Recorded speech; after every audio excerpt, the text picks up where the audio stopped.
मेरे प्रिय दर्शकों नमस्कार। प्रिय दर्शकों, ऋषि ज्योतिष में मैं आपका स्वागत करता हूं और आपको धन्यवाद देता हूं जो आप मेरी वीडियो बड़ी उत्सुकता से देख रहे हैं। दर्शकों, मैं हमेशा आपसे आग्रह करता हूं कि आपको अगर मेरा वीडियो अच्छा लगता है तो लाइक करें, 2 शब्द कमेंट से लिख दें, मेरा थोड़ा उत्साह बढ़ जाता है। मेरा वीडियो शास्त्रों के ऊपर आधारित है, उन योगों को मैंने अपने अनुभव में डाला है और मैं बिल्कुल अध्ययन करने के बाद लाता हूं, आपका मार्गदर्शन करता हूं। आज का भी वीडियो है, इसका पिछले लाइव प्रोग्राम में पूछा गया था लेकिन बिना नमाज के फल कथन अधूरा रह जाता है। एकदम फल में परिवर्तित हो जाता है। आप सिर्फ लगन कुंडली से अगर फल कथन करेंगे, नमाज की मदद नहीं लेंगे तो आपका फल कथन ठीक नहीं रहेगा। और हमने उनको वायदा किया था कि हम आपका वीडियो जरूर बनाएंगे, तो इसमें कुछ चीजें ऐसी होती हैं जो हमको नमाज से मदद लेनी पड़ेगी। वो लाइव प्रोग्राम में थोड़ा सा संभव नहीं होता, इतने टाइम में कई परेशानियां आ जाती हैं। तो हमने देखा और उसमें लगन कुंडली से देखने में, भाव में और नमाज को साथ लेकर में जमीन आसमान का फर्क हो गया। एक योग कारक बन गया, एक बुद्धिमान मिल गया और उसको सरकारी नौकरी, प्रतिष्ठा, सम्मान अवश्य मिलेगी। अगर आपका ये 10वां भाव है, लगन का भाव, ये मैं सभी को बताता हूं, ये प्रतिष्ठा का भाव है, भाग का भाव है, ये जीवन साथी का भाव है। 10वें भाव में सूर्य और मंगल दिग्बली होते हैं, दिग्बली होते हैं। इसके साथ ही मैं एक और क्लियर करूं, मेरे पिछले वीडियो में एक दर्शक ने पॉइंट पुट अप किया, मंगल नीच राशि का है, नीच भंग हो रहा है। नीच भंग हो रहा है, मैं आपको बताऊंगा। नीच भंग का मैंने पहले भी बताया है, अभी भी थोड़ा सा बता दूंगा। कोई भी ग्रह आपका जो नीच राशि में कहीं पर भी है, पहली बात तो आप नीच भंग को थोड़ा सा छोड़ दो, भूल जाओ। जो नीच का ग्रह है आपके जो भाव में है, उस भाव में आपको अधिक परिश्रम करा करके देगा तो जरूर, लेकिन अधिक परिश्रम करा करके देगा। और नीच भंग कैसे हो जाता है? जैसे मान लिया यहां पर मीन राशि है, मीन राशि में कोई बुध है, यहां पर नीच का हो जाता है बुध का, लेकिन मीन राशि का स्वामी गुरु यहीं पर चला गया, तो यानी भाग्य भाव का स्वामी 10वें में चला गया, तो अपना बुध देव जी बैठे रहे, वो नीच भंग हो जाएगा, तो केंद्र में चला गया।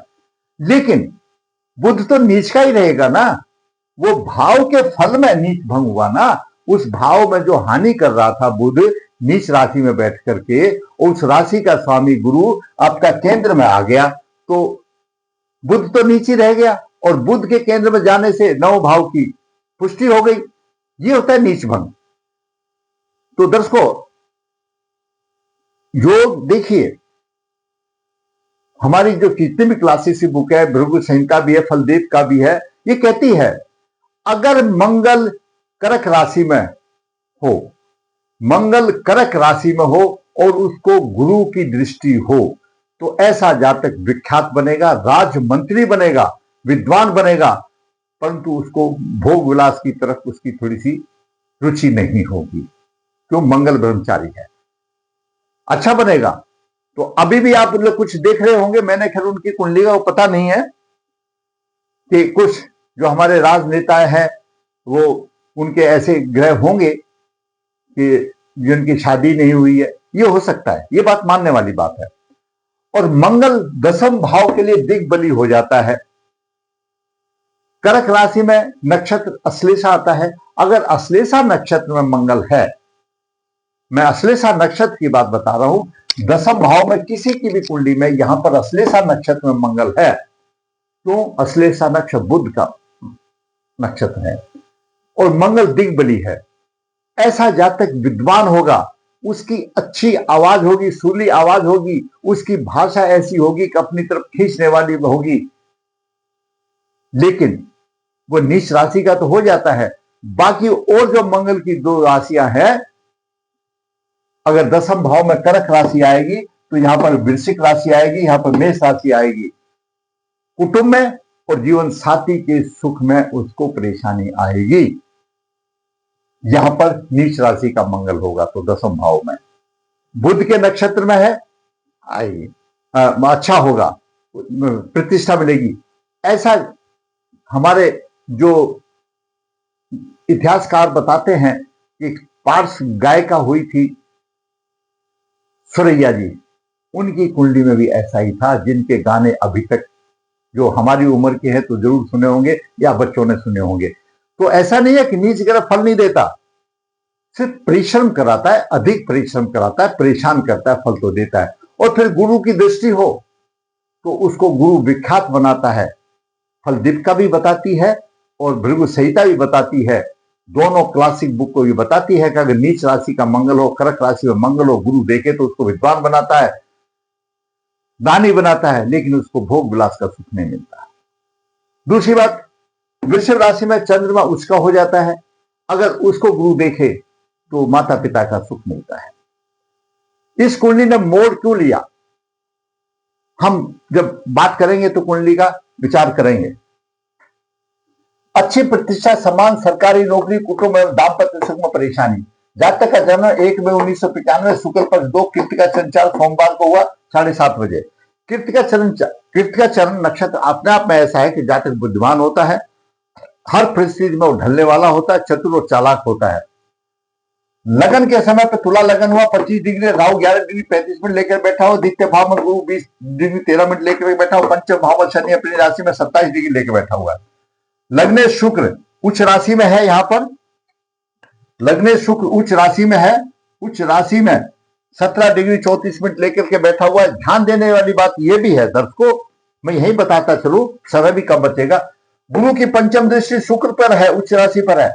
ऐसा जातक बहुत ही चरित्रवान भी होगा, बहुत अच्छा होगा, क्यों गुरु देख रहा है। और सप्तम भाव में केतु 11 डिग्री 35 मिनट लेकर के और सूर्य 16:56 लेकर के, यहां पर सूर्य केतु की युति बनती है, जो कि उच्च का तो है लेकिन परेशानी देता है। और लगन में राहु है, मैं यही आपको बता दूं, यहीं से आपको बता दूं, ये युति उसको विवाह में परेशानी डालेगी। और विवाह अगर उपाय नहीं किया तो तलाक भी संबंध है, और दूसरी शादी भी हो सकती है, फिर दूसरी शादी के योग बनेंगे अपने आप। अष्टम भाव में बुध 4 डिग्री लेकर के, चंद्रमा 7 पर लेके, बुध भाग्य का स्वामी है, चंद्रमा दसम भाव का स्वामी है। भाग्य भाव के स्वामी की दसम भाव की युति अष्टम भाव में है, चंद्रमा उच्च है, गुरु का देख रहा है, अच्छा योग बन गया। दसम भाव में मंगल नीच राशि का 26 लेकर के अश्लेषा नक्षत्र में, जैसे मैंने आपको बताया। अब इससे मोड़ कहां लिया, अगर साधारण तौर पर मैं आपको बताता हूं, साधारण तौर पर हम लगन कुंडली का अर्थ में देखेंगे तो यहां पर मंगल कुटुंब की भी हानि करेगा, कुटुंब के पक्ष में हानि करेगा, और दाम्पत्य जीवन में भी हानि करेगा। उसको दाम्पत्य जीवन में मधुरता नहीं मिलेगा, और इसका जीवन साथी की बात ये सुनेगा नहीं, वो कहेगा भाई मेरा तो कुछ सुनता ही नहीं सुनेगा, क्यों दसम भाव में नीच राशि में हो गया। कुटुंब की भी हानि करेगा, दाम्पत्य सुख की भी हानि करेगा।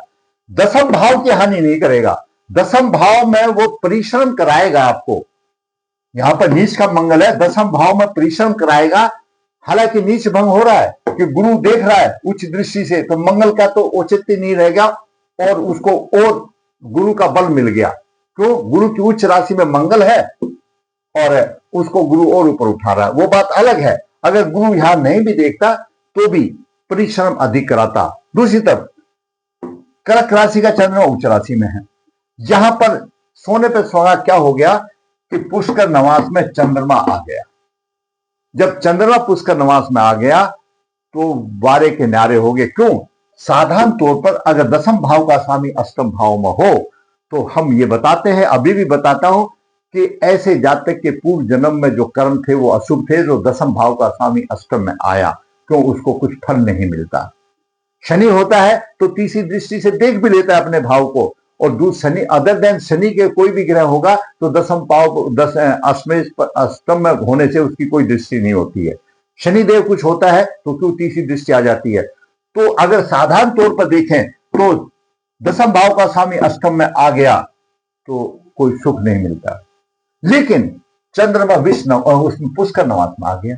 अब पुष्कर नवास का सिद्धांत है ज्योतिष का, जिस भाव का स्वामी है चंद्रमा, जिसका कारक है, उसको ऊंचा उठाएगा। दसम भाव का स्वामी है, माता का कारक है, माता का भक्त होगा और दसम भाव को ऊंचा उठाएगा। उसमें कोई दिक्कत वाली बात ही नहीं, और गुरुदेव की दृष्टि भी है। चंद्रमा लगन से, अगर हम चंद्रमा लगन से देखते हैं तो चंद्रमा लगन से दसम भाव में शनि अपनी राशि में पड़ता है। हम नवास को भी छोड़ देते हैं, मान लिया हमने नवास नहीं देखा, तो हम चंद्रमा लगन से भी देखते हैं तो दसम भाव में शनि पड़ता है, तो भी राजयोग पड़ता है, अवश्य सरकारी नौकरी मिलेगी, कोई दावे नहीं। और लग्नेश शुक्र बनता है, लग्नेश एकादश भाव में आ जाता है लगन से, चंद्रमा लगन से चंद्रमा को पुष्कर नवास में आने से सरकारी मिलेगी। और अगर पुष्कर नवास में नहीं होता तो चंद्रमा लगन से भी कहीं नहीं गई, ये तो आ गया बिल्कुल एकदम सरकारी नौकरी प्रतिष्ठा उसको सब मिलेगी, जो मैंने आपको बता दिया। परंतु इसमें सबसे बड़ा योग ग्रहों उसकी दशाओं का होता है। दशाएं भी अनुकूल आएंगे तभी तो देंगे। अब हमने देखा था राहु की महादशा 31 तक चल रही है, उसके बाद गुरु की आएगी और 31 तक जातक की आयु 36 साल की हो जाएगी। हमने अपने मीटिंग में लाइव प्रोग्राम में बताया। अब थोड़ी सी समस्या है, क्यों 31 साल के बाद मिलेगी, जब तक तो अच्छी नौकरियों का चलन खत्म हो जाएगा। भाई वो बात अलग है, प्रतिष्ठा तो जरूर मिलेगी अपने आप में कहीं ना कहीं, उसमें दो राय नहीं है। लेकिन दिशाओं का मतलब, हाँ राहु की महादशा जो 31 तक चल रही है, इसमें कोई शुभ अंतर दशा आ जाएगी तो पहले भी मिल जाएगी, ऐसा नहीं है कि नहीं मिलेगी। उसके बाद गुरु की आएगी तो गुरु तो डेफिनेट आएगा, उसमें कोई बात नहीं। गुरु हालांकि नवास में नीच राशि का चला गया है तो कोई बात नहीं, यहां पर गुरु तो पहले भी एकारक है, उसकी कोई समस्या नहीं है। लेकिन यहां पर दशाओं की बात है। जब मंगल की दशा थी 2013 तक, तो 13, 5, 18 साल का बच्चा था तो कैसे मंगल उसको बनाता? नहीं बनाता। राहु की दशाएं आ गई तो राहु की दशाएं अनुकूल अंतरदशा आएगी तब तो बनेगा, नहीं तो गुरु की दशा में तो उसको सम्मान मिल जाएगा। मंगल कुटुंब और जीवन साथी के पक्ष में हानि करेगा। कुटुंब का स्वामी नीच में चला गया, जीवन साथी का भी नीच में चला गया, हानि करेगा। विवाह में परेशानी होगी, तलाक भी हो सकता है, उसमें कोई दो राय नहीं है। ऐसा क्यों हुआ? क्यों? केतु और सूर्य ये भी पीड़ित है। यहां पर चंद्रमा लगन से दसम भाव में शनि है और लगने से एकादश भाव में ये है। तो ये अब तुला लगन में राहु अगर है तो दो शादियां तो होंगी, या तो एंगेजमेंट होकर टूट जाएगी या कुछ भी होगा। फिर बीच में सप्तम भाव में केतु और राहु की युति आ गई और राहु का भी प्रभाव आ गया, तो सप्तम भाव इतना पाप प्रभाव बर्दाश्त नहीं करता और सप्तमे से नीच राशि में चला गया, उसमें समस्याएं आएंगी। व्यवसाय उसको दशाओं के आधार पर अवश्य सरकारी नौकरी मिल जाएगी। अगर उसने पहले कर लिया तो राहु देव पहले भी तथास्तु बोल सकते हैं। ऐसा नहीं कि राहु हमेशा ही खराब होता है, उसमें भी अंतर दशाएं आती हैं, वो तो इट विल टेक टाइम, वो तो बहुत बड़ा टाइम लगेगा। लेकिन मैं आपको बता दूं कि आप अपना तैयारी कीजिए। आपको ये दशा में हो सकता है अनुकूल दशा आएगी तब मिलेगी, नहीं तो प्रतिष्ठा का योग है, आपको प्रतिष्ठा अवश्य मिलेगी, इसमें कोई दो राय नहीं। सरकारी नौकरी का योग है, लेकिन दशाओं के ऊपर है। आप राहु देव जी को संभाल लीजिए, क्योंकि राहु देव जी यहां भी हानि तो कर रहा है, राहु भाग्य में भी हानि तो कर रहा है, हानि तो हो रही है, इसमें कोई दो राय नहीं है कि भाग्य का स्वामी यहां गया। लेकिन चंद्रमा बुध दोनों हो गए, दसम भाव का स्वामी नवम भाव के स्वामी की दोनों की युति हो गई, अष्टम भाव में हो गई, और अष्टम भाव में चंद्रमा कमजोर हो जाता है। बेशक वो पुष्कर नवास में आया, अपने भाव की तो पुष्टि करेगा आने के बाद, लेकिन अष्टम में होने के साथ साथ रोग भी तो देगा, अष्टम के भी साथ में लेगा, ऐसा तो नहीं है। अगर यही चंद्रमा कहीं अच्छी जगह पर होता तो नहीं थी, लेकिन अष्टम में आ गया। मैं ये नहीं कह रहा हूं आप अपने भाव की पुष्टि नहीं करेगा, कारक की पुष्टि करेगा, दसम भाव को श्रेष्ठ बनाएगा, उसको अच्छा सम्मान देगा, नौकरी देगा या प्रतिष्ठा देगा, जो भी देगा, लेकिन अष्टम के भी साथ साथ परेशानी देगा। और चंद्रमा एक लगन है अष्टम भाव में, और चंद्रमा अष्टम भाव में कमजोर हो जाता है तो वो भी प्रभाव उसको साथ साथ मिलेगा, बीमारियां भी होंगी। और चंद्रमा नीच दृष्टि से देख रहा है,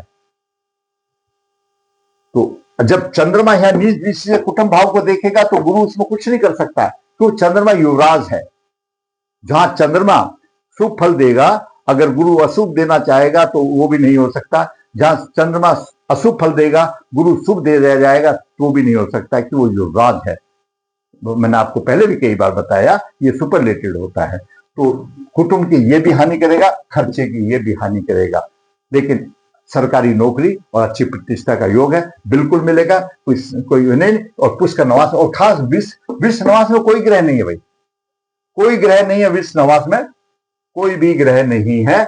और लग्नेश का नवासपति भी गुरु हुआ, विद्वानता तो रहेगी रहेगी।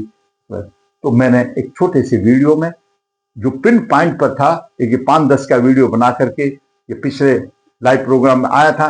तो लाइव प्रोग्राम में दर्शकों आप भी समझते हैं, ना तो मैं नवाज देख सकता, ना इतनी वो देख सकता। हाँ, ये लगन कुंडली से बता सकता हूं कि ये होगा। हमने लगन कुंडली से बताया कि इसमें बड़ी दिक्कत है, क्योंकि अष्टम भाव में चला गया कर्म भाव का स्वामी, उसमें परेशानी आती है। और जब उसमें पुष्कर नवास में आ गया वो, तो सारी परेशानियां अपने आप में हल हो गई। और चाहिए क्या?